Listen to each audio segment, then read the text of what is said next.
هذا هو جورج، المصفف الشهير الذي صدمت قضيته لبنان بعد اعتقاله في بيروت. القصة بدأت عندما وصل مراهق إلى المستشفى وهو يعاني من حالة صحية خطيرة وأعراض تشير إلى تعرضه لمعاملة قاسية وغير طبيعية.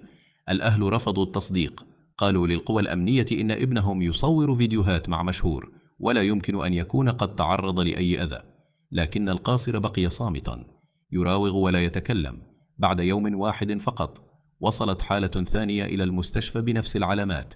عندها بدأت الشكوك تكبر، وبدأت القوى الأمنية مراقبة جورج مصفف الشعر المعروف على تيك توك. وبالتدريج بدأ المتضررون بالكلام. كانوا يقولون إن الاستدراج يبدأ من صالون الحلاقة، حيث كان جورج يعدهم بالشهرة والتصوير والملابس الجديدة والانضمام إلى فريقه. الخطوة الأولى كانت تصوير عادي داخل الصالون، لكن الخطوة الثانية كانت الأخطر: دعوات إلى فنادق وشقق تحت عنوان جلسات تصوير كبيرة. الضحية هادي كان واحدا منهم، وعندما وصل إلى الشقة وجد وجوها إعلامية ومؤثرين. لم تكن هناك أي حفلة كما وعدوه، بل شيء آخر تماما.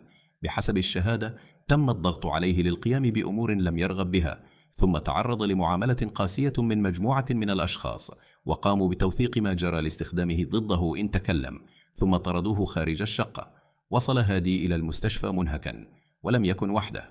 عدد كبير من المراهقين مروا بتجارب مشابهة، لكن معظمهم بقي صامتا خوفا من الفضيحة أو التهديد.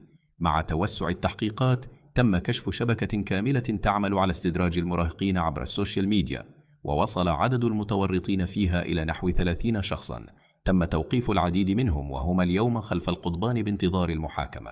قضية هزت لبنان وكشفت الوجه الخطير لخداع الشهرة الذي يستغله البعض للإيقاع بالشباب.